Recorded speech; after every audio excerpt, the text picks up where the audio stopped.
Assalamualaikum warahmatullahi wabarakatuh. Alhamdulillah wassalatu wassalamu ala Rasulillah wa ala alihi wa sahbihi wa mawalah amma ba'd. Pemirsa yang dimuliakan Allah Subhanahu wa taala, kesempatan yang berbahagia ini alhamdulillah nantiasa kita panjatkan di suasana tahun baru Hijriah, di mana Allah berikan kepada kita semua dengan kesempatan untuk meraih kebaikan di bulan tahun baru Hijriah ini. Di bulan Muharram banyak hal-hal yang tentunya Allah berikan kemuliaan karena ini bagian daripada bulan yang diberkahi oleh Allah Subhanahu wa taala.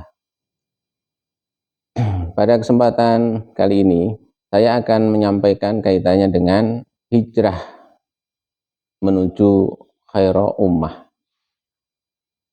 Hijrah artinya berpindah dari keadaan di mana di masa Nabi Shallallahu Alaihi Wasallam di Makkah itu mengalami berbagai macam beberapa kesulitan ketika aktivitas dakwah dilangsungkan, sampai kepada proses pembunuhan yang kita melihat bagaimana keluarga Ammar bin Yasir yang begitu beratnya menghadapi cobaan yang dibunuh keluarganya, sehingga Nabi Shallallahu Alaihi Wasallam berikan izin kepada para sahabatnya untuk hijrah ke Habasyah. Begitu juga ketika dakwah Nabi Shallallahu Alaihi Wasallam sampai ke Yasrib, yaitu di Madinah. Ketika Islam diterima sebagian kalangan, terutama mereka para pemimpin kaumnya, Bani Aus dan Khadras, apa yang terjadi? Maka mereka pun akhirnya menerima Islam. Yang kemudian Nabi Shallallahu Alaihi Wasallam berencana dengan sahabatnya, yaitu Abu Bakar As-Siddiq radhiyallahu anhu. Sesampainya ketika Nabi SAW di Madinah, Nabi SAW disambut dengan gegap gembira. Dan oleh karenanya ketika Nabi hijrah, ini adalah semata-mata perintah Allah Subhanahu wa taala. Karena upaya dakwah yang begitu luar biasanya, sehingga ketika tiba di Madinah, Nabi disambut ibaratnya sebagai sosok yang dinanti. Dan Nabi SAW ini bukan sekedar hanya sebagai seorang nabi, tapi sekaligus sebagai seorang pemimpin di kaumnya. Nah, keadaan hijrah ini adalah momentum perubahan. Sehingga ketika Islam diterapkan di awal-awal, diupayakan untuk bisa diimani, dijalankan, belum sampai kepada posisi yang dikehendaki oleh Nabi SAW. Sampai ketika hijrah, baru Nabi SAW mendirikan yang disebut sebagaimana Daulah Madinah. Lah, sampai terjadinya perubahan inilah, maka dakwah itu adalah merubah kondisi umat. Lah, dalam keadaan seperti itu, kita bisa melihat kondisi umat saat sekarang ini. Apakah menjadi khairu umat yang dinyatakan oleh Allah Subhanahu wa taala, a'udzubillahi minasyaitonirrajim, kuntum khairu ummatin ukhrijat linnas ta'muruna bil ma'rufi wa tanhauna 'anil munkar wa tu'minuna billah. Kalian adalah khairu ummat, sebaik-baiknya umat yang terlahir bagi manusia, yang mengajak kepada yang ma'ruf dan mencegah kepada yang mungkar, dan beriman hanya kepada Allah Subhanahu wa taala.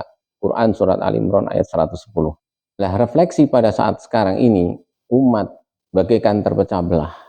Di belahan bumi, bagaimana umat yang lebih dari 1,8 miliar atau hampir 2 miliar itu tidak berdaya menghadapi kebengisan atau kejahatan atau genosida yang terjadi di Gaza, Palestina. Apa yang kita lakukan saat ini tiada lain kemampuan yang begitu minim ketika kita mendoakan, ketika kita mengirimkan bala bantuan.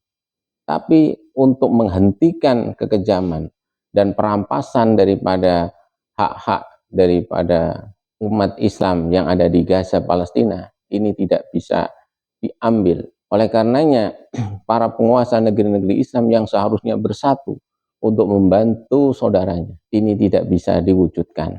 Oleh karenanya, pada kesempatan yang berbahagia ini adalah muhasabah. Artinya kita memiliki kekuatan yang mampu memberikan perlindungan, memberikan pembelaan terhadap hak-hak daripada mereka kaum muslimin. Ada hal-hal yang memang ini menjadi seolah-olah urusan mereka sendiri. Padahal Nabi SAW merintahkan itu bukan hanya kepada mereka, bangsa mereka, tapi untuk kita kaum muslimin. Dalam keadaan seperti itu, Allah Subhanahu wa taala merintahkan kepada kita terkait dengan muhasabah ini.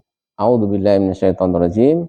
Ya ayyuhalladzina amanu taqullaha wal tanzur nafsum ma qaddamat lighad.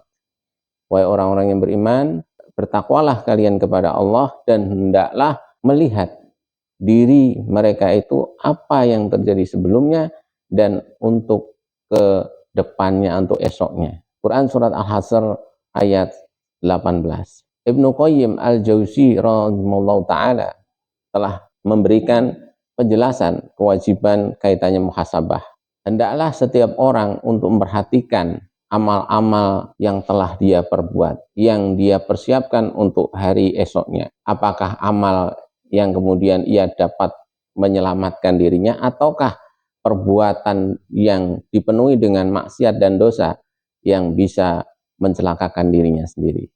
Pemirsa yang dimuliakan Allah, evaluasi mengenai keadaan umat saat ini, ada yang perlu disadarkan dari diri kita. Perlunya kekuatan, suatu pemikiran, di mana apa yang dialami di masa Nabi SAW dan para sahabatnya, kekuatan itu adalah sebagai perisai atau al-junnah. Maka ketika Nabi SAW mengatakan al-imamu junnah, atau dalam hadis yang lainnya disebutkan al-imamun ra'in wa huwa mas'ulun an ra'iyatihi, dalam riwayat Imam Bukhari, ini menjelaskan fungsi daripada imam itu adalah perisai. Imam itu sebagai pemelihara. Maka kekuatan kaum muslimin di seluruh dunia ini terus mengalami masalah ketika tidak diurus, tidak dipelihara oleh al-imam. Oleh sebab itulah mewujudkan adanya khairu ummah ini tiada lain perlunya adanya junnah atau pelindung atau perisai bagi umat, sehingga umat terlindungi dari hal-hal yang bisa